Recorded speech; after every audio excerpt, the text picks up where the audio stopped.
Madame, Monsieur, bonsoir. Présent à Bobo-Dioulasso dans le cadre de la 21e édition de la Semaine nationale de la culture qui se tient sous le thème culture, mémoire historique et sursaut patriotique pour un Burkina nouveau. Le chef de l'État, le capitaine Ibrahim Traoré, s'ouvre une fois de plus au Burkinabé à travers la presse.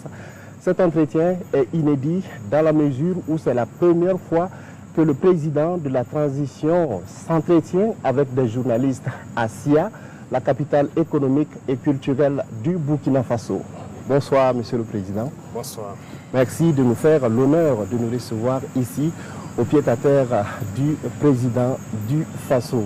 Alors, chers téléspectateurs, pour conduire cet entretien, je suis avec ma consoeur de la radio nationale, Chantal Nikema. Bonsoir Chantal Nikema. Bonsoir Aboubakar Sagnon. Bonsoir Monsieur le Président. Bonsoir Madame. Madame, Monsieur, la culture, la sécurité, l'économie, l'agriculture, les infrastructures routières ou encore la diplomatie, voici les grandes thématiques qui seront abordées au cours de cet entretien. Monsieur le Président, on commence bien entendu avec la culture. Sous votre magistère, on a assisté à la relance de la Semaine nationale de la culture en 2023. L'édition 2024 s'ouvre dans quelques heures. On pourra dire que vous êtes un adepte de la culture. Merci, bonsoir. Bien sûr, nous sommes très heureux d'être ici, à Bobo encore une fois de plus, pour cet événement majeur qui est très important pour nous. Comme vous l'avez signifié, la culture, c'est l'âme du peuple. Donc, c'est notre âme. Et je pense qu'en créant la Semaine nationale de la culture en 1983, le président Sankara avait une grande longueur d'avance sur le temps. Aujourd'hui, nous sommes très heureux de donner une place prépondérante à la culture dans nos actions. Parce que vous l'aurez remarqué que lorsque certains cherchent à coloniser des peuples, la première des choses à faire, c'est de tout faire pour qu'ils abandonnent leur culture. Et donc aujourd'hui, nous sommes en train de redonner une place importante à la culture pour que notre peuple puisse vivre. Parce que pour nous, la culture, c'est tout ce qui fait de nous des Burkinabés. Alors, Monsieur le Président, la crise sécuritaire impacte sérieusement le secteur de la culture, de l'hôtellerie et du tourisme. Alors, qu'est-ce que votre gouvernement a fait donc, dans ce sens pour donner en tout cas de la valeur à ces différents secteurs? Effectivement, comme vous l'avez signifié, la crise sécuritaire avait d'abord fait que la SNC ne pouvait pas se tenir. L'année passée, nous avons donc pu relever le défi, ce qui a fait que certains lieux d'hôtellerie ont pu accueillir du monde et nous continuons dans ce sens. C'est un secteur qui a été beaucoup fragilisé par cette crise sécuritaire, mais nous avons beaucoup de choses en perspective pour pouvoir redémarrer l'hôtellerie et le tourisme surtout. Je pense que si vous suivez les décisions que l'on prend en Conseil des ministres, alors nous faisons tout. D'abord, il s'agissait de réorganiser carrément le secteur du tourisme et de la culture. Le ministère a assez bien bossé pendant tout ce temps. Nous avons pu adopter tous les textes pour réorganiser. Et là, maintenant, ils sont en train de lancer les activités à travers plusieurs journées qui doivent permettre aux Burkinabés donc, de visiter certains sites, de participer donc, à la vie des différents hôtels qui doivent accueillir ces Burkinabés-là. Monsieur le Président, dans votre vision pour le Burkina, quelle place occupe la culture? Comme je l'ai dit, c'est une place très importante. Vous savez, lorsqu'on prend les valeurs de cohésion sociale, on aime dire cohésion sociale, mais c'est à travers la culture que nous pouvons cultiver cette cohésion sociale. Voilà, aujourd'hui, les artistes vont quitter de partout, du plein sud au Sahel, de l'est à l'ouest, ils vont se retrouver, ils vont communier. Et ce sera l'occasion pour la plupart de voir comment les autres vivent, quelles sont leurs valeurs, et ainsi de suite, et partager. Deuxième chose, nous avons beaucoup de valeurs telles que je l'ai cité, la solidarité, le patriotisme même, ça se trouve dans la culture. Alors, le Conseil des ministres du 6 mars dernier a institué le 15 mai de chaque année comme journée des cultures et traditions. Alors, quelle est la pertinence de cette journée qui fait couler beaucoup d'encre et de salive? Il y a beaucoup d'objectifs derrière. Premièrement, c'est comme on a dit, il faut repartir aussi aux sources parce que, comme diraient certains, nous ne sommes pas tombés du ciel. Il y a beaucoup de confessions religieuses au Burkina Faso. Il y en a qui sont des confessions chrétiennes, que ce soit catholiques ou protestantes. Il y a la confession musulmane. Mais il y en a aussi qui ont la confession d'adorer les ancêtres. Donc il n'y a pas d'athée au Burkina, ça je ne pense pas. Tout le monde croit en Dieu à travers quelque chose. Donc c'est une occasion aussi donnée aux traditionalistes de pouvoir fêter, exprimer, être en contact direct avec les ancêtres et pouvoir donc prier pour le Burkina Faso. Donc il y a beaucoup d'objectifs derrière qu'on ne peut pas finir de citer ici en tout cas. Mais nous pensons que c'est une très bonne chose qui doit permettre aux Burkinabés aussi de connaître leur tradition, de connaître leur culture et de cultiver les bonnes valeurs. Mais pourquoi le 15 mai? Y a-t-il une symbolique concernant cette date? Pas de symbolique particulière. Nous avons culturellement, comme on le dit, dans tous les groupes ethniques, vous allez voir qu'au village, avant l'entrée de la saison généralement, les gens ont des rites pour prier Dieu et les ancêtres de nous aider à avoir donc une bonne saison pluvieuse. Et à la fin de la saison aussi, à la sortie, il y a des rites pour remercier Dieu et les ancêtres de nous avoir donné une bonne saison pluvieuse, de nous avoir permis de cultiver et de bien récolter. Donc nous avons proposé cette date donc, aux traditionalistes qui ont réfléchi et donc à l'unanimité se sont mis d'accord sur la date du 15 mai qui consacre donc l'entrée aussi dans la saison. Justement, Monsieur le Président, est-ce que cette journée des coutumes et des traditions est une sorte de réparation donc, pour mettre les religions dites révélées au même titre que les religions traditionnelles? Quelque part, ça fait partie des objectifs aussi. J'ai dit qu'il y a plusieurs objectifs autour. Ça fait partie parce que je pense que toutes les autres confessions ont des journées dédiées. Et chez les catholiques, il y a plusieurs fêtes fériées. Chez les musulmans, il y a plusieurs fêtes fériées. Donc c'était aussi une date aussi pour qu'on puisse trouver, pour que les gens puissent communier et avoir une date où fêter aussi. Donc ça fait partie des objectifs. Monsieur le Président, qu'est-ce que vous attendez concrètement des Burkinabés par rapport à cette journée du 15 mai? Alors, c'est comme je l'ai dit, il s'agit pour nous de donner un espace, prendre une journée, marquer une halte, que les Burkinabés puissent repartir vers les fondamentaux, prier les ancêtres, prier Dieu à travers les ancêtres, pour que ensemble nous puissions donc avoir cette harmonie que nous cherchons là. C'est ça le plus important, parce que la division, les distensions, à travers ces journées, je pense qu'on peut mieux se rapprocher. Voilà, donc c'est l'objectif recherché pour que les gens puissent vraiment communier. Voilà. Alors certains y voient une journée chômée et payée de plus. Qu'est-ce que vous en dites? Oui, c'est vrai, il y a beaucoup de journées chômées et payées au Burkina. C'est un sujet qui est en discussion au Conseil. Voilà, c'est en discussion et nous allons proposer bientôt une formule pour diminuer le nombre de journées chômées et payées et pour qu'on puisse rattraper d'une manière ou d'une autre. Je ne vais pas dévancer les choses. La proposition sera faite au niveau de l'ALT et les Burkinabés vont découvrir et on va décider. Monsieur le Président, en plus de la Semaine nationale de la culture, il y a le mois du patrimoine burkinabé donc, qui se tient du 18 avril au 18 mai de cette année. Alors finalement, est-ce que cet ensemble, en tout cas, d'événements culturels, si on peut le dire ainsi, est un moyen donc, pour permettre aux Burkinabés de revenir donc, pour s'intéresser à leurs valeurs culturelles, de faire une sorte de retour aux sources pour s'intéresser aux valeurs culturelles et traditionnelles qui fondent nos sociétés? Bien sûr, c'est très important.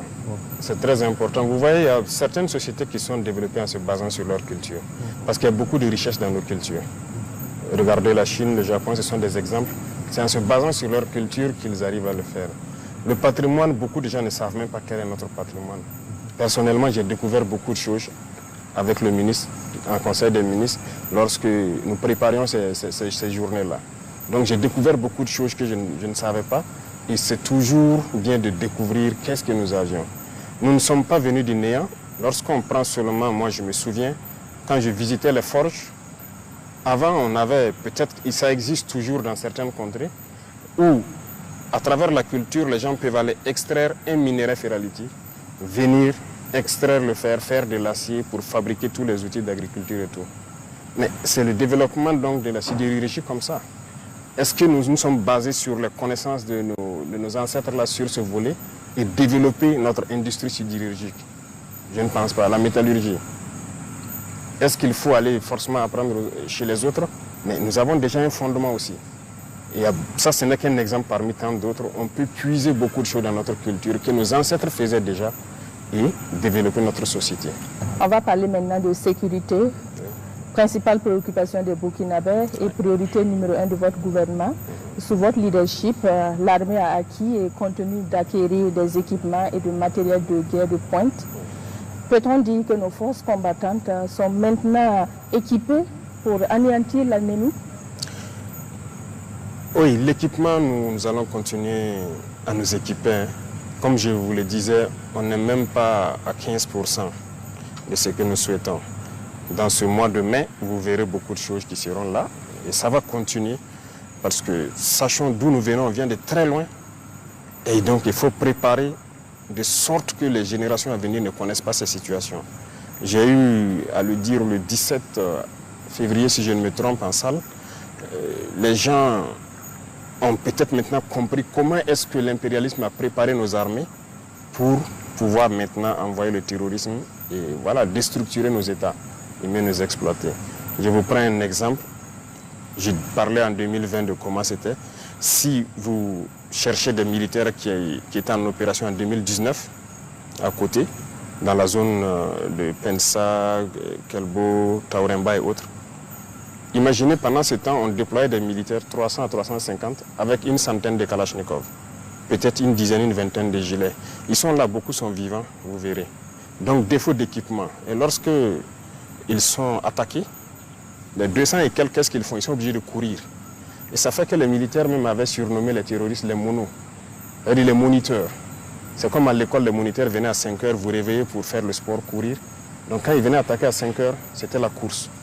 Et lorsque vous perdez confiance comme ça, pour reprendre confiance, ce n'est pas évident. Donc l'équipement avait fait que l'armée avait perdu un peu le visage. Et vous voyez que les terroristes se plaisaient de filmer les militaires en train de courir. Et ils partent galvaniser leurs combattants avec, les recruter et vraiment les mettre moralement au top pour combattre. Aujourd'hui, nous voulons équiper l'armée pour que le soldat reprenne confiance en lui. Lorsqu'il sort, il doit avoir confiance. Déjà, avec le minimum que nous avons, mais vous voyez l'exploit qu'ils font. Ils n'ont pas peur d'aller vers l'ennemi. Ça veut dire que les soldats n'ont pas peur. Donc nous allons continuer de fournir des efforts pour mieux nous équiper et faire face. Monsieur le Président, en plus des équipements et du matériel, il y a beaucoup d'efforts également qui est fait pour le recrutement des hommes pour combattre sur le terrain. Bien sûr, ça va de pair. Et vous avez remarqué que nous nous trompions énormément. Ce que nous constatons, ce n'est pas ce qu'on imaginait. Ils sont nombreux et aujourd'hui, il faut le reconnaître, il y a beaucoup qui viennent de l'étranger pour combattre au Burkina. Dans les rangs des terroristes, donc des mercenaires qu'on prend à y venir, il faut qu'on recrute conséquemment pour mailler notre territoire aussi. Vous êtes dans une dynamique de réorganisation de l'armée. À quel stade en êtes-vous avec cette réorganisation? La première phase, c'était la mise en place de ces unités organiques et combattantes-là, voilà, les bataillons d'intervention rapide, pour répondre et contenir la menace. Parce que lorsque nous avons fait l'évaluation, il fallait ce genre de force-là pour contenir la menace. Là-bas, nous pouvons dire, en tout cas, Dieu merci, nous avons fait un exploit au-delà de ce que nous imaginions. Voilà, nous avons pu former nous-mêmes ces bataillons d'intervention rapide, les équiper entièrement par, voilà, grâce au peuple. Donc, c'est la première phase. Les autres phases sont en train de suivre actuellement parce que les phases terrain et réorganisation doivent se suivre. Donc les forces seront bientôt relocalisées pour répondre donc à la situation présente.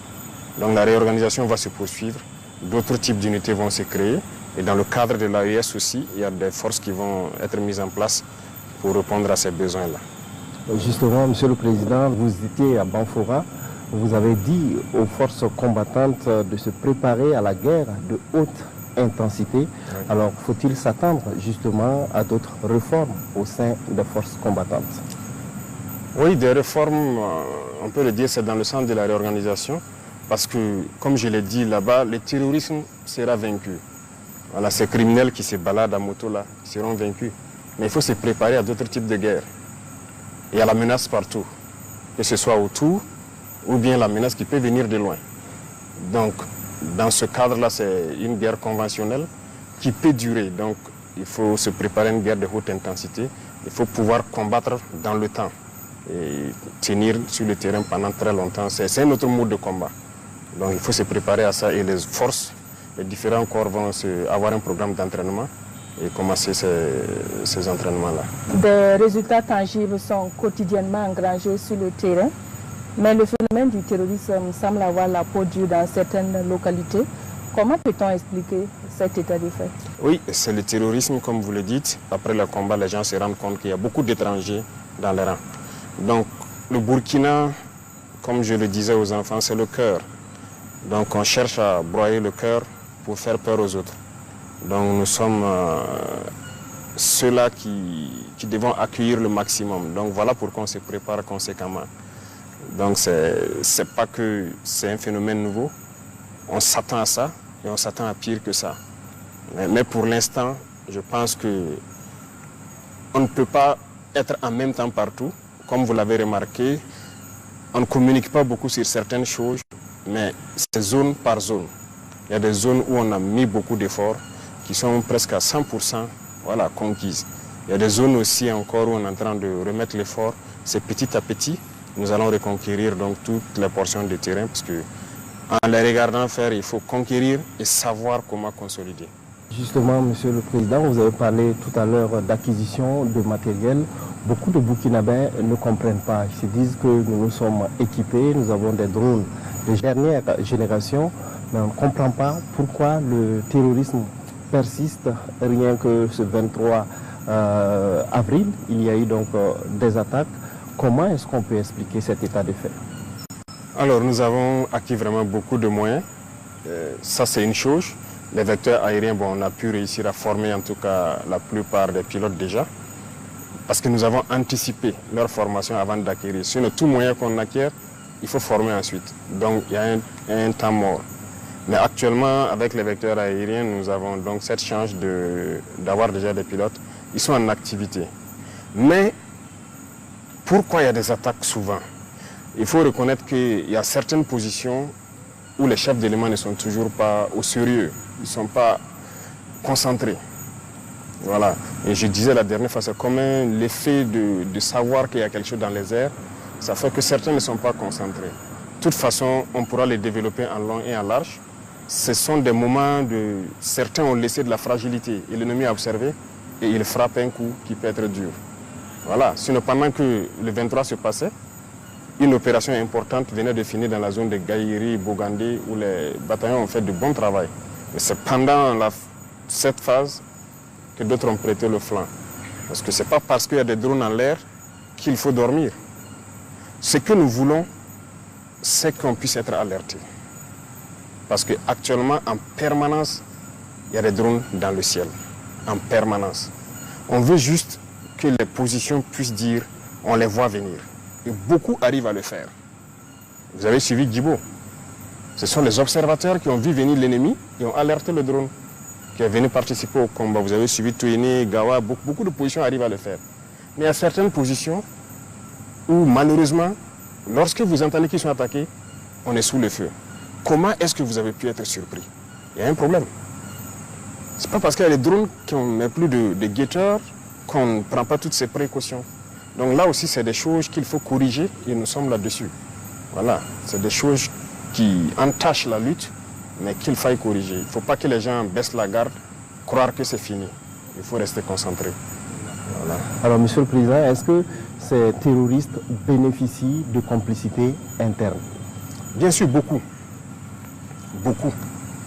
Et la complicité interne, tout de suite, les cas dont je vous parlais, ceux-là qui ont été neutralisés, qui sont venus de l'étranger, qui partaient vers Mansilla, imaginez qu'ils sont passés par l'aéroport avec la complicité de quelqu'un.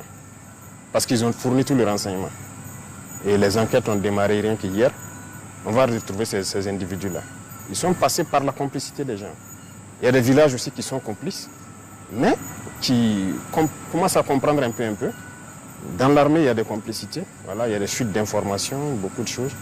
Il y a la complicité. Sans la complicité, c'est difficile que l'ennemi soit renseigné. Donc même dans nos villes ici, il y en a qui sont là, des terroristes, qui les renseignent sur tous les mouvements, tout ce qui se passe. Voilà. Il y a des complicités. Alors des complicités aussi concernant des velléités de déstabilisation de la transition? Oui, mais ça c'est logique et ça sera permanent. Comme on le dit, nous avons décidé de prendre nos responsabilités pour engager une lutte. Il va de soi que certains qui ont perdu leurs privilèges et leurs avantages se dressent contre nous. Maintenant, c'est à nous d'être vigilants. C'est ce qu'on fait. Et donc, ces velléités de déstabilisation, c'est courant. Donc, on est là-dessus. Ça sera permanent, ça, on est sûr. Voilà. Alors, on constate également une certaine forme, j'allais dire, de campagne de diabolisation des forces de défense et de sécurité, à travers la presse internationale, par exemple. Ah oui, ça c'est logique. Ces presses internationales se battent pour leur pays. C'est normal. Ceux-là qu'on a fermés ici, tout ce qu'ils divulguent comme information, c'est pour les intérêts de leur pays. Mais ce qui nous écœure, c'est souvent même les presses locales qui relaient ça.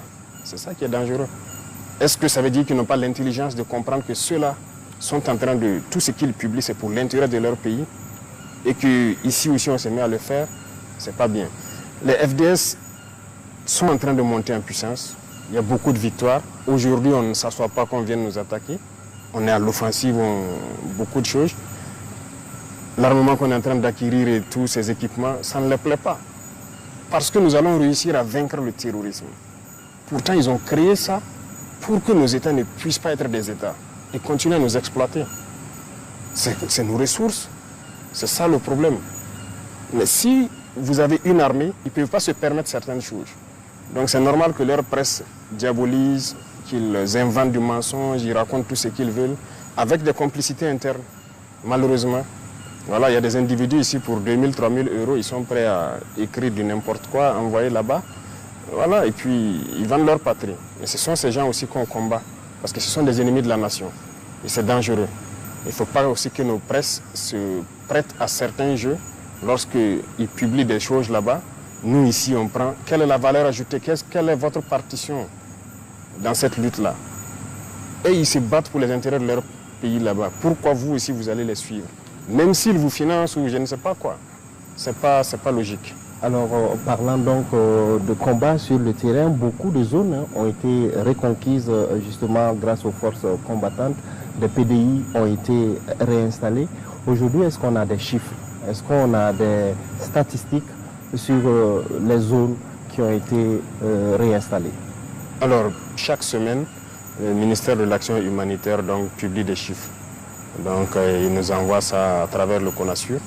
Il nous envoie ça en rapport aussi. Et on peut aussi constater que certains organismes qui refusaient de voir la chose, que ça évoluait, ont commencé à reconnaître effectivement que il y a du travail qui est fait. Beaucoup de villages ont rejoint et nous sommes en train de vouloir donc les accompagner pour qu'ils s'installent et pouvoir travailler efficacement. Les écoles aussi ont ouvert dans la plupart des cas. Beaucoup de routes qui n'étaient pas empruntables le sont aujourd'hui. Donc quand même il y a une avancée significative, mais c'est des choses sur lesquelles, personnellement, nous ne souhaitons pas communiquer d'abord, parce que tout le pays n'est pas en sécurité. Et lorsque vous dites qu'ici c'est stabilisé, d'autres là-bas vont dire mais pourquoi vous ne venez pas chez nous faire le même travail? Pourtant, c'est par étapes en fonction de la complexité des terrains qu'on va s'engager. Des zones ont été reconquises, certes, mais comment comptez-vous consolider ces zones-là? Comment consolider? Je dirais que ça c'est un peu secret. Je ne pourrais pas vous dire exactement ce qui est en train d'être fait, mais il y a beaucoup de choses qui sont en train d'être faites sur le terrain. Et dans la même lancée aussi, nous avons exhorté les populations à participer activement à la défense. Parce que vous voyez, je disais que des gens partent en Chine souvent regarder la muraille de Chine, mais ça a été construit dans la guerre. Pourquoi ici, on ne peut pas faire des obstacles pour empêcher l'ennemi de pénétrer dans nos villes, dans nos villages? Donc avec les chefs de circonscription administrative, partout où je passe, je leur dis donc de mettre les populations au travail avec l'appui de FDS, pour définir des périmètres où l'ennemi ne doit pas franchir. C'est à eux de créer les types d'obstacles qu'il faut, d'organiser le terrain et d'être aux aguets. Parce que c'est des comportements que nous devons adopter. Même si le terrorisme finit, nous devons nous mettre toujours en posture de guerre pour toute éventualité. Donc, les autres leviers de consolidation, je ne peux pas vous les détailler ici. D'accord. Voilà. D'accord. Alors, monsieur le Président, des officiers et sous-officiers de l'armée ont été radiés donc pour fautes lourdes. Peut-on en savoir davantage sur ces fautes? Oui, c'est vrai que depuis un temps, il y a eu des cas. Lorsque vous êtes en guerre, un officier, on le confie des hommes. La vie des hommes est entre vos mains. Vous devez les commander et prendre toutes les mesures pour qu'ils puissent combattre et vaincre. Il peut arriver que vous combattez jusqu'à épuisement de vos moyens. Ça peut arriver. Là, vous êtes mort en héros. Mais lorsque l'officier ne prend pas toutes les mesures pour que ces hommes puissent combattre, les hommes ne sont pas... ils ne répondent pas d'eux-mêmes. Ils ont été formés pour exécuter des ordres. Je vais vous donner quelques exemples. Lorsque on a le renseignement de probables attaques, c'est diffusé. On peut avoir une zone. Et dans la zone, si on a plusieurs positions, on va les dire, il est possible qu'il y ait des attaques. Nous serons à côté. Il y a les drones qui seront pas loin, en tout cas à équidistance des différentes positions. Mettez-vous en alerte. Ça veut dire qu'il faut guetter. Et ça, c'est des cours que les officiers apprennent à l'école. Le poste d'observation, le poste de guet, tout le monde l'apprend. C'est toi, tu dois placer tes hommes à une bonne distance de ta base pour t'alerter quand on voit l'ennemi venir. Parce que l'ennemi pousse souvent ses motos, il ne va pas rouler. C'est rare qu'il roule venir. Donc, tu dois avoir un dispositif qui te permet de te renseigner. Et c'est à partir de ce moment que vous alertez à l'arrière. Aujourd'hui, toutes les positions ont minimum 2 moyens de communication, sinon 3. Et on a fait en sorte que toutes les positions soient en liaison directe avec le pilote de drone. Donc ils n'ont pas besoin de passer même par leur chef pour appeler le drone et dire « je vois ça, venez traiter ». Donc tout est réuni. Et autour, on a fait quand même une organisation du terrain pour permettre aux gens de combattre. On veut juste l'alerte. Ok, les guetteurs ont signalé ça. Et les avions vont intervenir. Et lorsque le renseignement est diffusé, et qu'on prend souvent le soin d'envoyer des missions, aller voir des dispositifs, vous dire d'aménager ça, de faire ci, d'organiser le terrain, vous ne faites rien. Un officier, vous ne dites pas aux hommes, il y a ce cours-là que tout le monde fait, l'OTC, organisation du terrain, camouflage. On vous alerte qu'il y a une attaque probable dans la zone, vous ne faites rien. Et subitement, on apprend, on est sous le feu. Comment vous pouvez comprendre?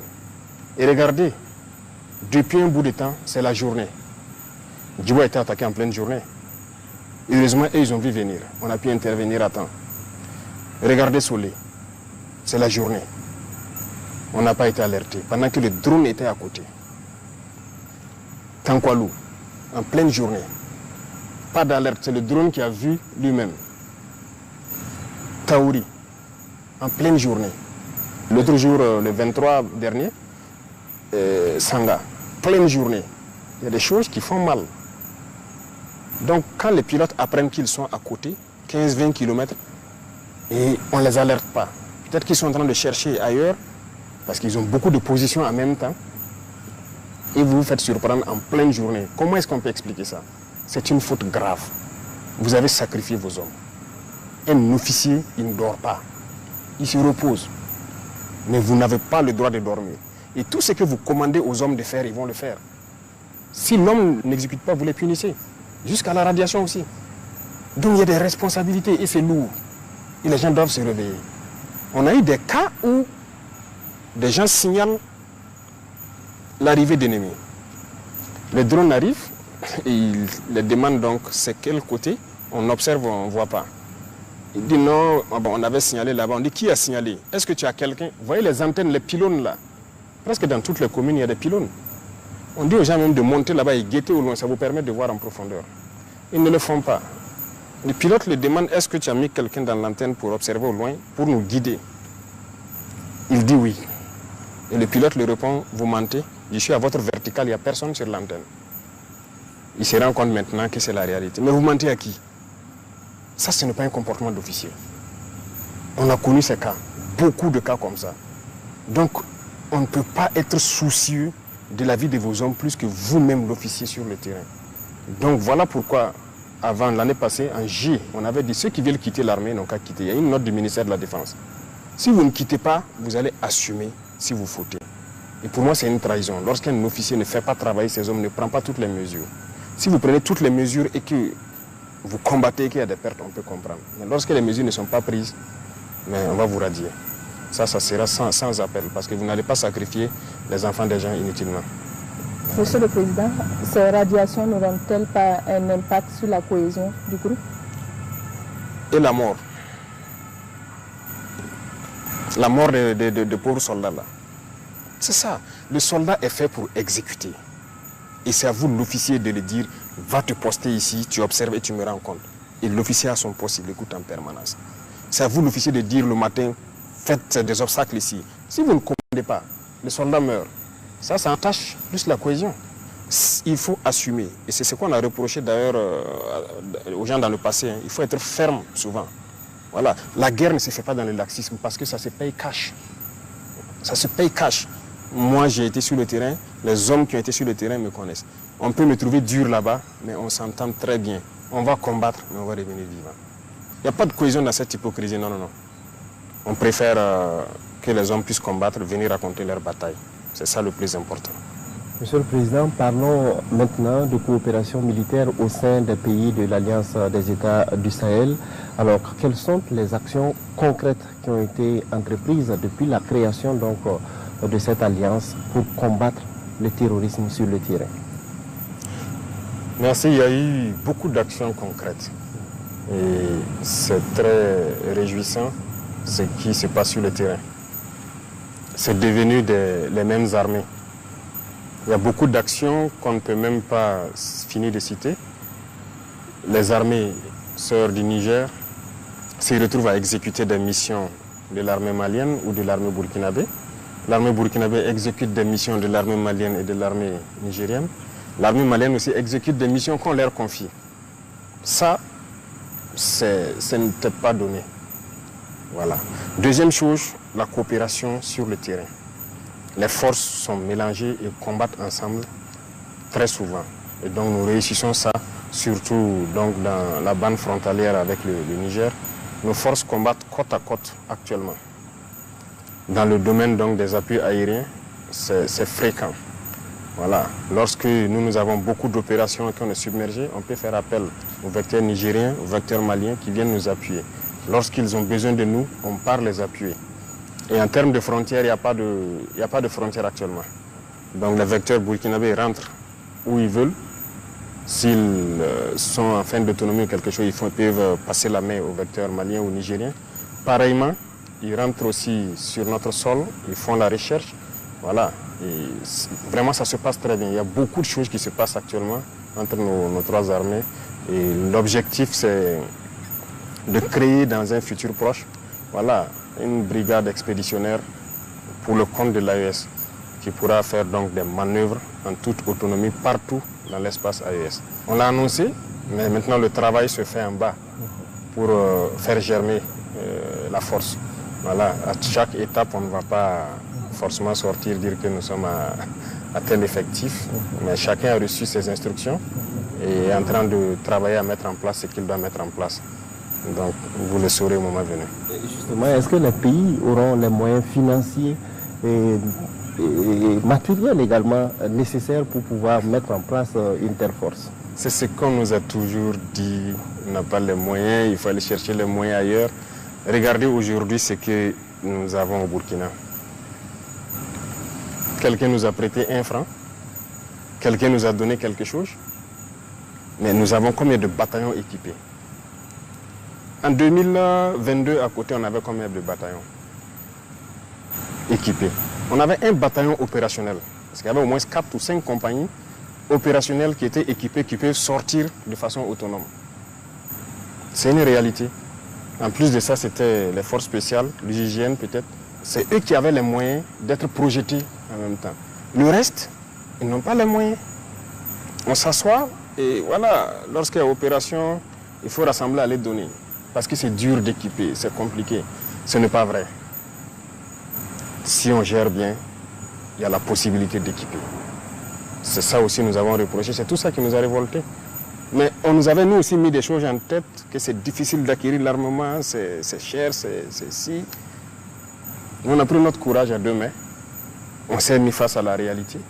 On nous a mis des bâtons dans les roues pour ne pas nous permettre de nous équiper. Vous êtes au courant, je l'ai dit plusieurs fois. Mais aujourd'hui, nous avons plus d'une vingtaine de bataillons équipés qu'on peut projeter d'une minute à l'autre. Ça veut dire, lorsqu'on dit aux 20 bataillons de démarrer pour telle direction, ils n'ont pas besoin que quelqu'un vienne leur donner quelque chose, ils démarrent. Donc cette force, on peut l'équiper. Regardez les armées maliennes, regardez les armées nigériennes. La dernière fois, vous voyez l'équipement du Niger qui passait par là pour rentrer au Niger. Donc nous pouvons nous équiper. On n'a pas besoin d'un appui. Monsieur le Président, aujourd'hui, quel bilan faites-vous? Bilan d'étape de la guerre contre le terrorisme? Le bilan, c'est long à faire. Donc je viens de vous expliquer d'où est-ce que nous venions. Je ne dirais pas de zéro, mais en tout cas, il n'y avait pas quelque chose de substantiel pour faire la guerre. Aujourd'hui, nous pouvons contenir la menace. Ça, c'est une chose. L'armée a retrouvé plus ou moins sa capacité de combattre. Aucun soldat ne va aller aujourd'hui sur le front sans armes, ne va aller sans moyens de protection, ses gilets, casques et trucs, les munitions et autres, tous ces VDP. Le maillage a changé, et ça fait qu'on a occupé plus le terrain. Il y a beaucoup de zones où on n'avait pas de présence de force, où il y a aujourd'hui de la présence. Et ça fait que, bon, dès qu'il y a de la présence, les populations aussi rejoignent. Donc ça, c'est une avancée majeure. Et maintenant, la réorganisation de l'armée pour l'adapter aux réalités actuelles, ça aussi, c'est une avancée majeure. C'est tout ça qui permet d'avoir des résultats sur le terrain. Mais on n'a pas peut-être le temps de détailler point par point, au risque de revenir sur des choses qu'on avait déjà dites. Donc, il y a beaucoup quand même de choses qui sont faites. D'accord. Alors, Monsieur le Président, justement, nous sommes en guerre, mais il faut préparer également l'après-guerre. Comment comptez-vous réorganiser l'armée après la guerre? Oui, l'après-guerre, dès qu'on est en guerre, c'est pour préparer l'après-guerre aussi. L'armée doit participer, pour nous, l'armée doit participer activement à la vie de la nation. Rien qu'aujourd'hui, en Conseil, nous avons parlé d'un certain nombre de sujets où l'armée doit intervenir dans plusieurs domaines. Alors, il faut que l'armée puisse occuper un rang de sorte que la crise que nous avons connue ne puisse pas revenir à l'avenir. Et on ne peut pas avoir ces prédispositions-là sans donner une place à l'armée. Donc, en termes de maillage, de présence dans certaines structures stratégiques, l'armée sera importante. C'est-à-dire notamment là où il y a beaucoup de personnel d'une certaine qualité pour rien que le renseignement. Dans la vie active du pays, notamment l'agriculture, nous avons commencé à préparer le terrain aussi. Actuellement, dans beaucoup de casernes, on a ciblé un certain nombre de casernes. Ils ont fait des forages à gros débit. On veut initier les militaires à la production.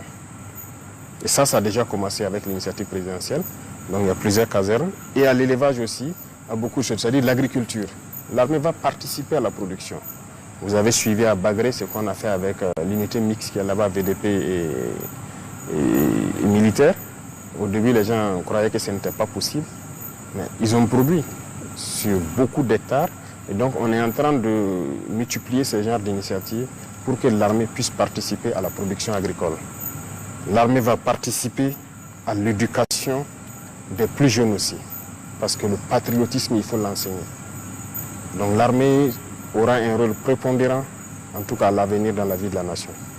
Parlons d'économie à présent. Monsieur le Président, l'économie des pays en guerre est régionalement affectée. Quelles sont vos stratégies pour relancer l'économie nationale? Il y a beaucoup de choses en vue qu'on ne va pas peut-être dire tout de suite. Mais déjà, il s'agissait de maîtriser les dépenses publiques. Ça, on est en cours. C'est ce qui nous permet de faire des acquisitions. Deuxièmement, c'est vrai qu'on a coincé un peu au niveau de la dette intérieure pour pouvoir équiper l'armée. Donc, on a atteint une phase où on a ordonné, je pense qu'à partir de la semaine prochaine, tout ce qui est petite dette, on a mis un certain montant, ils vont tout payer la semaine prochaine. Et au fur et à mesure, en allant vers les grandes dettes, pour que l'économie interne puisse tourner aussi. Parce que si la dette intérieure n'est pas payée, ça ne pourra pas tourner. Mais il fallait faire ce break-là, s'équiper, s'organiser et commencer ça. Dieu merci, le peuple a été résilient. Et je pense qu'il est temps de permettre de souffler un peu pour que l'économie puisse tourner. Il faut qu'on s'industrialise, ça c'est impératif, parce que l'économie, ce n'est pas forcément compliqué. Lorsque vous êtes trop dépendant de l'extérieur, même si vous produisez des richesses, vous êtes obligé d'aller payer. Donc c'est une fuite de devises. Vous produisez des matières brutes, vous envoyez à l'extérieur et ils transforment. C'est-à-dire vous envoyez l'emploi à l'extérieur. Et ici, vous ne créez pas d'emploi. Comment on va s'en sortir? Donc voilà pourquoi aussi nous avons lancé un processus d'industrialisation pour pouvoir employer les jeunes, mais aussi pour éviter que nos devises ressortent. Et d'autres secteurs importants, ce sont nos richesses naturelles. On a pu évaluer plus ou moins. Ce n'est pas que l'or. Ici, nous avons beaucoup de choses très intéressantes. Quand vous prenez rien que la construction, le ciment, ici au Burkina, nous avons le calcaire. Mais en plus du calcaire, nous avons découvert donc que nous avons un type d'argile très bien qui peut remplacer le clinker. Donc, nous sommes en train de réfléchir à toutes ces technologies, comment mettre des usines sur place qui vont permettre de transformer tout ça sur place. Ça va éviter que nos devises se retrouvent donc à l'extérieur. Donc, il y a d'autres volets que nous ne pouvons pas développer ici dans ce secteur-là. Mais en tout cas, on a de bonnes perspectives. Monsieur le Président, vous venez de le dire, donc il y a de l'espoir pour les entreprises et les particuliers qui avaient des factures impayées. Oui, oui, beaucoup d'espoir. J'ai demandé à voir la liste de toutes les entreprises qui avaient des dettes. J'ai même vu des entreprises qui ont des factures de moins de 5 millions qui traînaient au trésor et tout, qui ne sont pas payées. Donc nous avons ordonné, nous avons fait un planning. Toutes ces entreprises, jusqu'à une certaine facture, ça sera payé donc normalement la semaine prochaine. Et après, il y aura une deuxième session pour éponger petit à petit. Mais il fallait faire un planning pour vraiment pouvoir assurer et assurer aussi un minimum au côté sécurité et défense. Voilà. Justement, est-ce que vous avez un mot à l'endroit des Burkinabés qui continuent de contribuer à l'effort de guerre? Nous ne rendons grâce qu'à Dieu qui nous a permis d'expliquer au peuple qui a compris. C'est tout ce que nous pouvons dire, nous rendons grâce à Dieu pour ça. Et le peuple a compris notre mission, notre vision, l'objectif. On les remercie.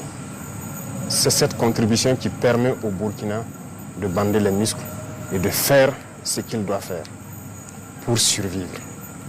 Sans la contribution du peuple, sans cette acceptation de cette stratégie qu'on a développée pour amener le peuple à contribuer, ce n'était pas possible. Ça allait être difficile, très difficile. Parce que l'allure à laquelle nous sommes partis, c'est grâce au peuple. Sinon, comment est-ce qu'on allait pouvoir équiper, comme j'ai dit, autant d'hommes dans un laps de temps? On allait peut-être prendre 2-3 ans pour les équiper à ce niveau-là. Mais le peuple a compris, on a mis beaucoup de mesures. Ils ont compris, donc on ne peut que dire merci à Dieu et merci au peuple qui a compris vraiment la mission.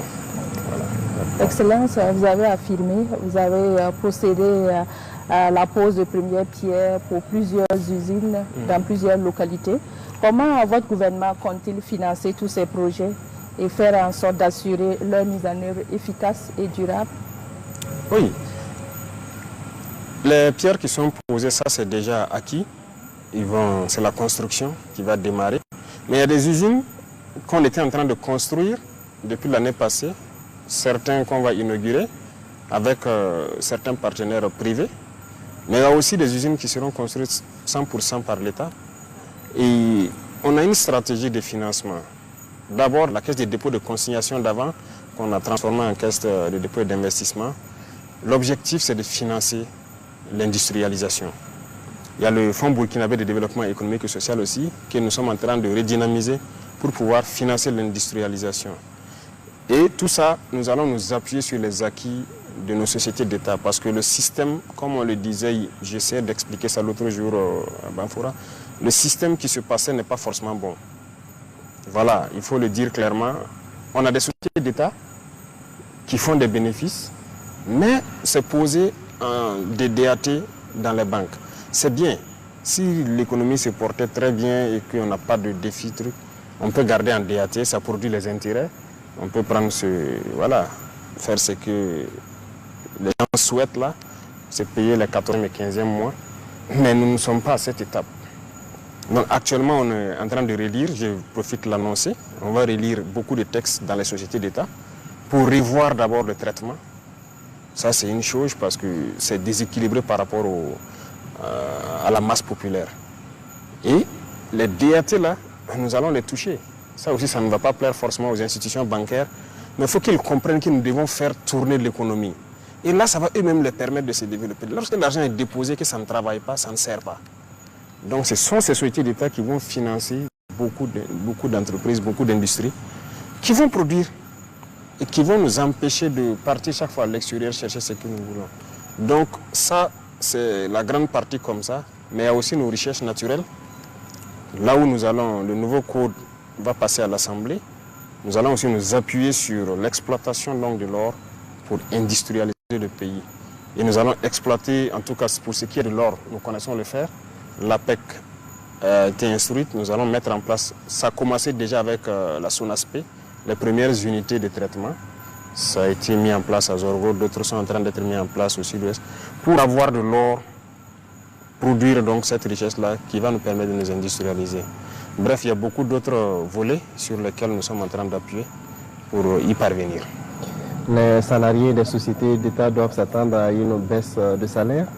Pas une baisse de salaire, mais une correction. Pour certains, ça serait peut-être une baisse, pour d'autres, ça sera peut-être une augmentation, pour d'autres, ça va rester stable. Mais je ne vais pas rentrer dans certains détails, au risque de les créer des soucis, mais la manière dont ça se passe, ce n'est pas bien. D'abord, c'est trop disparate. Chaque société fonctionne de sa façon. Que ce soit la grille salariale, que ce soit les conseils d'administration, chacun décide de comment se rémunérer. Ce n'est pas bon. Il faut équilibrer tout et avoir un principe. Voilà, donc c'est ce que nous sommes en train de faire. Donc dans le principe, peut-être que certains verront leur salaire baisser, mais c'est pour la masse populaire qu'ils le comprennent. Voilà. Monsieur le Président, on dit que les structures ne sont pas les mêmes. Oui, les structures ne sont pas les mêmes, mais on a des sociétés d'État. Ouais.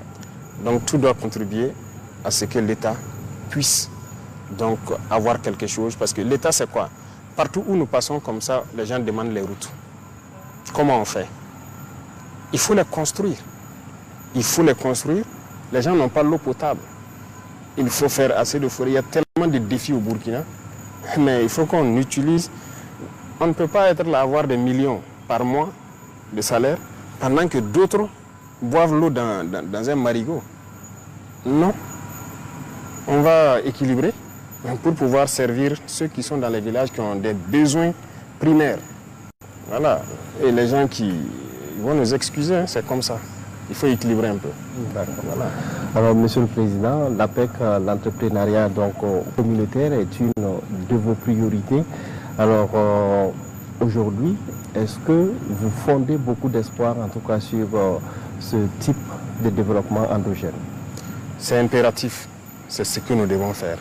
Et nous allons même innover encore, parce que je disais, des régions ont des spécialités en termes de production.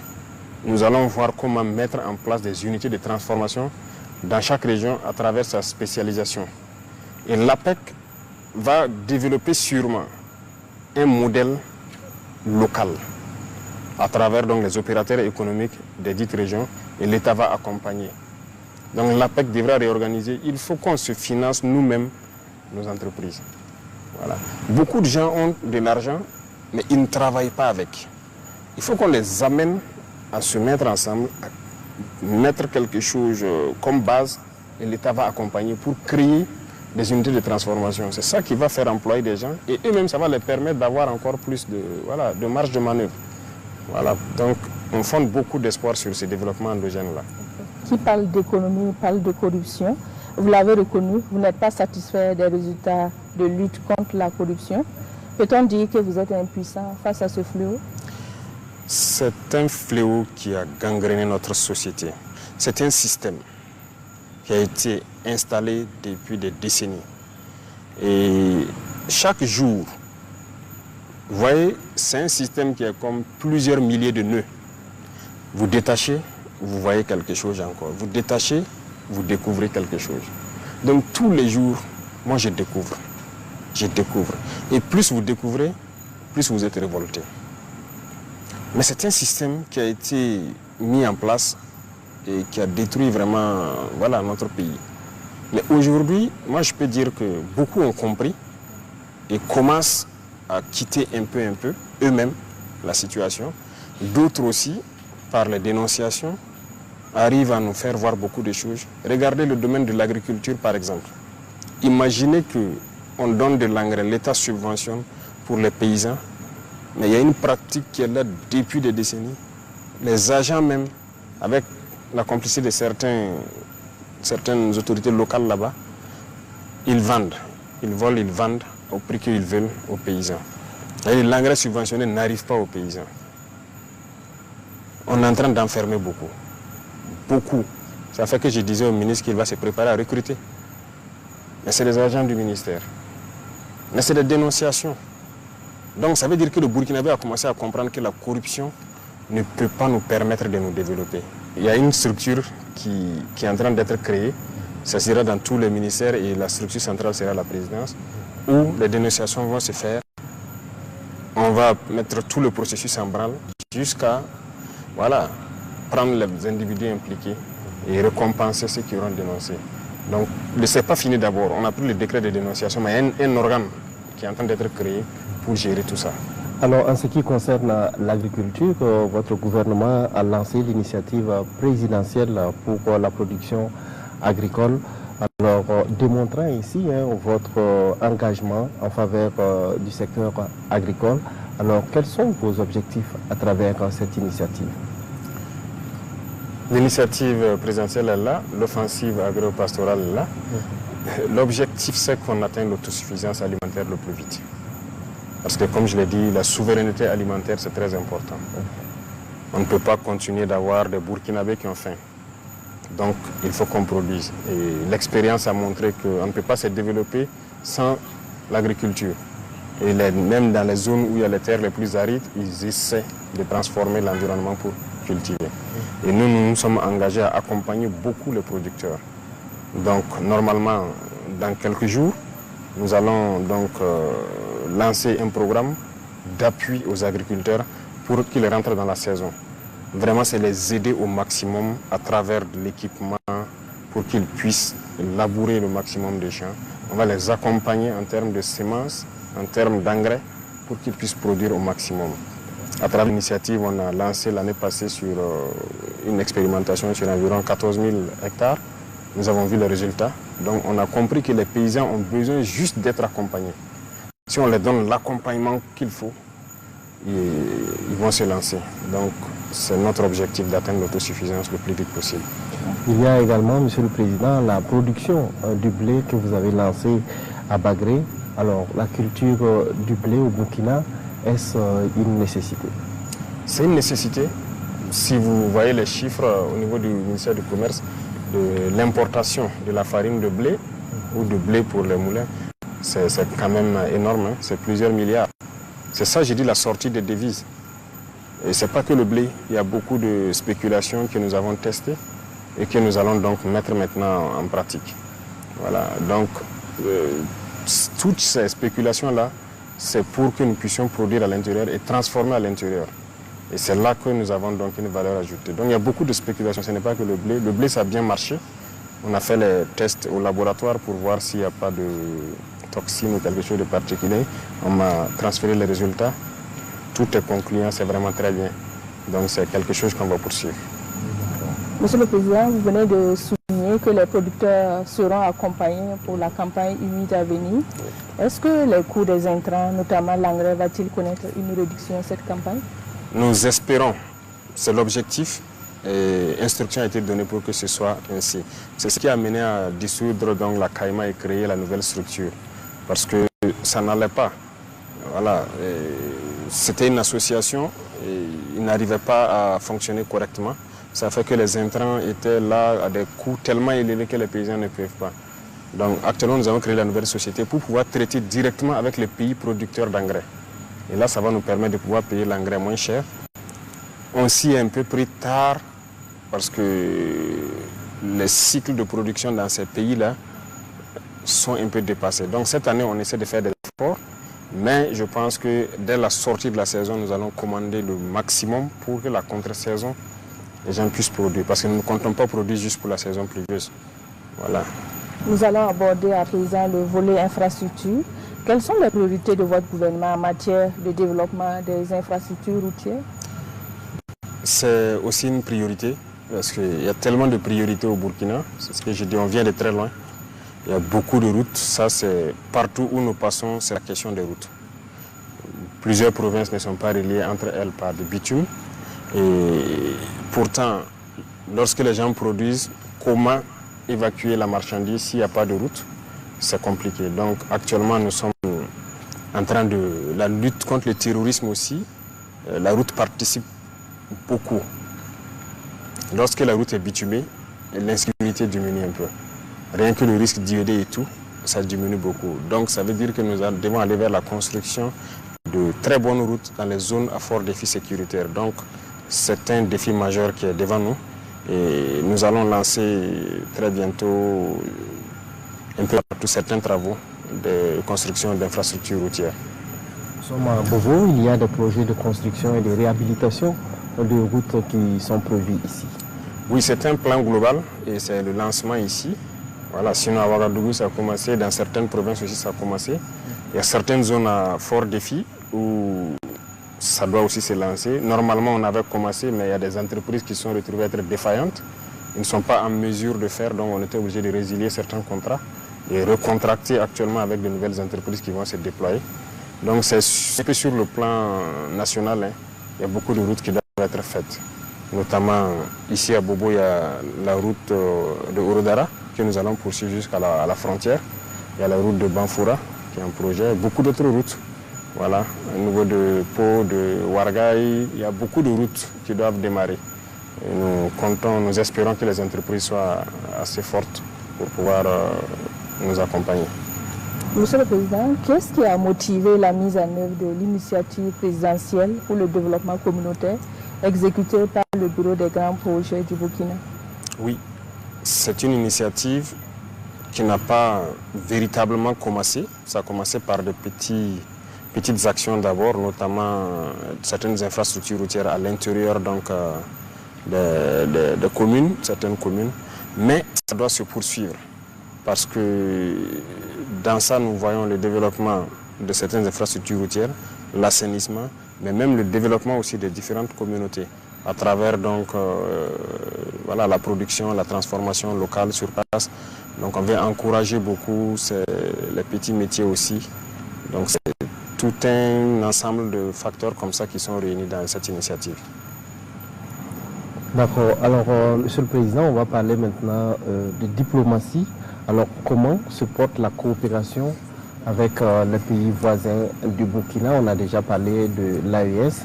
Avec les pays voisins du Burkina, comment est-ce que la coopération se porte? Bon, il faut le dire, ça va plus ou moins. Avec certains pays, il n'y a pas de problème. Avec d'autres aussi, il ne faut pas avoir on ne va pas continuer à faire de l'hypocrisie. Il y a des soucis avec certains pays. Voilà, ça, il faut le reconnaître. Et nous sommes là-dessus et nous espérons que chacun comprendra. Parce qu'au début, nous avons eu un peu de soucis. En octobre, novembre 2022, alors je vais vous dire clairement, on a été approché par beaucoup d'émissaires, notamment des pays du Sud. Chaque fois, c'était peut-être nous dire de négocier en quelque sorte avec les terroristes, parce qu'ils veulent un couloir, ils veulent juste faire le trafic, ça veut dire laisser une portion du terrain, et voilà, ils vont nous laisser tranquilles. Nous avons dit que ce n'était pas possible parce que nous sommes burkinabés. On préfère mourir dans la dignité que de négocier donc les conditions de notre esclavage. Négocier avec ces gens-là, c'est négocier les conditions de son esclavage. Donc j'ai compris la mentalité de certains et j'ai conseillé beaucoup que ce n'était pas une bonne idée de négocier. Mais bon, On savait ce qui se passait. Les choses se passaient à Niamey en son temps. Voilà, entre le président Bazoum qui était le centre et les terroristes, certains agents extérieurs, et ensuite les messagers venaient vers nous. J'ai même envoyé aussi des messagers vers le président Bazoum en son temps, qui malheureusement n'a pas bien accueilli la mission parce qu'il n'a même pas pu me faire de compte rendu parce que c'était un échec. Nous avons compris qu'il y a une machine qui est en œuvre et donc nous avons décidé de combattre, de lutter. Nous avons refusé catégoriquement de négocier avec qui que ce soit. Nous allons combattre. Et ces gens qu'on avait conseillé de ne pas rentrer dans ce schéma, je pense qu'aujourd'hui beaucoup se rendent compte qu'on avait raison. Parce qu'ils ont commencé à être attaqués. Il n'y a pas de possibilité de négocier avec ces gens. Donc il faut qu'on se mette au sérieux pour lutter. Dernièrement, vous avez vu à travers le reportage, lorsque les unités sont arrivées à l'opération Ouragan à la frontière ivoirienne, voilà, je suivais l'opération de près. C'est de féliciter même les soldats pour leur discipline. Parce qu'ils n'étaient pas obligés de s'arrêter et regarder les terroristes à 50 mètres de lui, au-delà du fleuve. Ils pouvaient envoyer des roquettes, comme il a dit. Mais par discipline, respect des consignes, ils ont observé et puis ils se sont retournés. Mais ce sont des comportements qui ne sont pas bien, il faut le dire. Parce que le Burkina a connu ça aussi. Les IAG ont habité ici. On était une base arrière des terroristes. Ça donnait quoi? Donc il faut que ces pays-là aussi comprennent ça, que ça ne marche pas.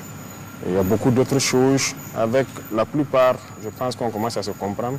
Mais du côté quand même de la Côte d'Ivoire, il y a du développement à faire. Voilà, il faut qu'ils reviennent à de meilleurs sentiments. Tous les déstabilisateurs du Burkina sont là-bas, ne se cachent pas. Les officiels ivoiriens ont parlé mal du Burkina. Sur les plateaux télé, vous êtes journaliste, je ne pense pas que au Burkina, une chaîne privée au public, insulte des autorités d'autres pays ouvertement, souvent de façon vulgaire. Ça se fait là-bas, sans mot dire. Voilà, tous ceux qui tentent de déstabiliser ici se retrouvent là-bas. Bon, à un moment donné, il faut arrêter l'hypocrisie, il faut dire la vérité. Il y a un problème. Il y a un problème avec les autorités de ce pays. Justement, aujourd'hui, Monsieur le Président, quels sont vos rapports avec le président Alassane Ouattara? Le rapport, c'est comme je l'ai dit, il y a un problème. On n'a pas de contact particulier. Donc, voilà, on regarde la situation. On suit. Voilà, je ne peux pas vous donner plus de détails. Voilà, on suit. Donc, jusqu'à présent, vous n'avez pas eu l'occasion de discuter avec le président Alassane Ouattara? Au début, on a échangé un peu au téléphone. Il m'a envoyé des émissaires même, il faut le reconnaître. On a discuté, on espérait que les choses aillent dans le bon sens.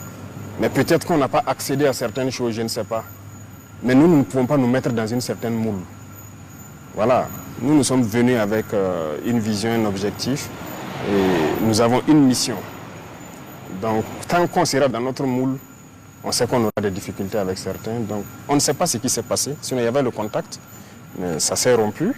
Et avec les gens qui ont commencé à partir là-bas, ceux qu'on recherche, il n'y a pas eu de coopération. Jusqu'au jour d'aujourd'hui, c'est ce qu'on observe. Aujourd'hui, il y a eu des incidents à la frontière avec la Côte d'Ivoire. On parle donc de soldats burkinabés qui sont détenus par la partie ivoirienne et vice-versa. Alors, quelle est la situation sur ce plan? C'est vrai, quelques incidents mineurs. Ça, ce n'est pas un problème pour nous. Retenez que nous sommes en guerre. Donc ça, ce n'est pas des incidents à nos yeux. Vous ne pouvez pas comprendre ce que j'ai dit, mais nous sommes en guerre. Et nous sommes préparés à tout. Donc ça, ce n'est pas des incidents. C'est mineur. Vous confirmez qu'il y a des soldats qui sont détenus de part et d'autre? Oui, la dernière fois, pendant l'opération, il y a un soldat et puis un VDP que les forces ivoiriennes ont appréhendé. On est chez eux à Abidjan là-bas. Avant ça, il y a 2 gendarmes aussi ivoiriens qui avaient fait incursion. Mais il y a eu plusieurs incursions. Je pense que la dernière fois à la rencontre, ils les ont amenés, les fiches avec tous les noms. Il y a eu plus d'une vingtaine de fois où les forces ivoiriennes sont rentrées sur le territoire. Mais bon, on n'a jamais pris garde. Mais les 2, c'était un cas particulier. Voilà pourquoi on avait pris, pour pression de renseignement. Et donc, ils ont aussi, pendant l'opération de 15e bataille, 2 soldats sont allés pour payer de la cigarette, je crois, dans un village curieusement habité. à 2 km de la frontière. Et les forces ivoiriennes les ont pris. Mais je suis curieux de voir qu'ils étaient présents, ils ont pu appréhender les 2 soldats et que tous ces terroristes qui sont rentrés, ils n'ont pas réagi. Donc c'est un incident isolé, nous on continue le combat. Voilà. D'accord. Alors Monsieur le Président, est-ce que la récente rencontre entre les ministres en charge de la défense des 2 pays va permettre peut-être de détendre la situation? On espère. Mais je dirais que la balle est dans leur camp. Voilà, ils ont souhaité la rencontre, on n'a pas refusé. Ça s'est bien passé, ils ont eu des échanges. On les regarde maintenant. Voilà. Il y a des gens qui sont poursuivis, qui sont là-bas. Il y a des gens qu'on va poursuivre. Il y a eu quand même, ils ont eu des échanges francs. On les regarde maintenant. Monsieur le Président, autre incident diplomatique, si je peux l'affirmer ainsi, 3 personnalités françaises déclarées persona non grata sur le territoire burkinabé pour activités subversives. Que reproche-t-on concrètement à ces 3 Français? Vous savez, quand on dit activités subversives, les gens sont très malins et très intelligents dans leurs manœuvres. Aujourd'hui, ils ont beaucoup de plans pour déstabiliser le Burkina. Il y a l'élimination physique, voilà. Il y a peut-être la manipulation d'une frange armée. Il y a aussi, à travers les médias, vous, voilà. Et la diplomatie des pays, ça participe. Alors, c'est de dire même à travers ça aux gens de faire très attention. Certaines organisations qui sont ici, qui se font financer par certains pays. Pourquoi? À cause de vos beaux yeux qui vous donnent l'argent.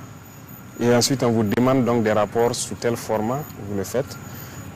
Ils sont en train de pénétrer le monde de la culture. On les suit. Voilà. Certains artistes, voilà, ainsi de suite. On suit tout. Ils sont en train de pénétrer le monde des médias. On suit pour que vous relayez ce qu'ils veulent, comme je le disais tantôt. Voilà, donc il y a beaucoup d'activités subversives qui se passent. Donc on n'est pas dupe et il faut que les gens arrêtent. Parce que vouloir manipuler le peuple pour les retourner, il faut qu'ils arrêtent ça. Ça sera difficile et nous n'aurons pas la langue dans la poche. Au moment venu, on va aussi expliquer au peuple ce qu'il y a. Parce qu'actuellement, c'est l'art de manipuler. Tout leur espoir, c'est de pouvoir manipuler la population, faire baisser la ferveur pour que le peuple ne soutienne pas la transition et qu'ils puissent atteindre leur fin. Et nous allons combattre ça. Alors, quelle appréciation vous faites des récents propos tenus par le général français Lecointre? Oui, nous avons suivi. Et ils préparent la mentalité de leur peuple au cas où ils doivent intervenir, venir physiquement ici pour qu'on combatte. Donc, ils ont commencé à préparer. Ce n'est pas maintenant. L'année passée, le président Macron a tenu certains propos. Moi, je m'attendais à ce que les journalistes débattent sur ça, éclairer la lanterne des Burkinabés, éduquer les Burkinabés. Parce que le journalisme, ce n'est pas juste critiquer le pouvoir ou voilà, donner des informations sur qu'est-ce qui ne va pas. Vous avez la chance d'être journaliste en temps de guerre. Il faut participer à éduquer le peuple, à éveiller le peuple. Parce que nous avons un ennemi. C'est ceux qui veulent nous réduire à l'esclavage. C'est votre rôle de le faire. Voilà, ce général a fait sa sortie. Je ne sais pas jusqu'à aujourd'hui, est-ce que les gens ont eu des débats assez pointus pour expliquer à la population quel est l'objectif de l'impérialisme. Ils ne sont pas d'accord qu'on se décolonise. Ils veulent nous recoloniser. Le terrorisme est là. Ils savent qu'on va vaincre le terrorisme. Et donc, ils se disent maintenant, si jamais on arrive à vaincre le terrorisme, il faut qu'ils se préparent pour venir physiquement nous recoloniser. Parce qu'ils ne sont pas d'accord qu'on soit décolonisé. Parce que c'est leurs intérêts. C'est à travers nous qu'ils vivent. Donc c'est ça aussi. Il faut que les journalistes participent à ça. Maintenant, le débat ne se passe pas sur ça. Qu'on le veuille ou pas, on est en guerre. On doit chanter les louanges de nos soldats. On doit chanter les louanges de nos héros. On doit les accompagner. Et on doit expliquer au peuple ce que c'est que l'impérialisme. Comment ils veulent nous coloniser. Comment ils veulent nous maintenir dans la misère. Pour qu'eux, ils vivent. Pour que le peuple se réveille. Nous, on n'est pas là pour endormir le peuple. Et piller, faire ce qu'on a fait. On veut que le peuple se réveille. Qu'ils comprennent qui sont leurs ennemis. Et ça, c'est le travail du journalisme aussi. Dans ces temps de guerre. C'est l'histoire du Burkina qui s'écrit maintenant. Donc, je vous en prie, il faut faire un travail parce qu'eux, ils préparent l'opinion de leur peuple au cas où ils doivent intervenir, que le peuple les accompagne. Ah, c'est normal, il faut les coloniser. C'est du mensonge ce qu'ils racontent. C'est du mensonge. Mais l'objectif est connu. Et nous aussi, il n'y a pas de problème. On se prépare en conséquence. Monsieur le Président, nous tirons vers la fin de cet entretien. Quel bilan faites-vous de la transition en cours? Le bilan, ça va se faire donc au fur et à mesure. J'espère que prenez le temps d'inviter chacun des ministères là.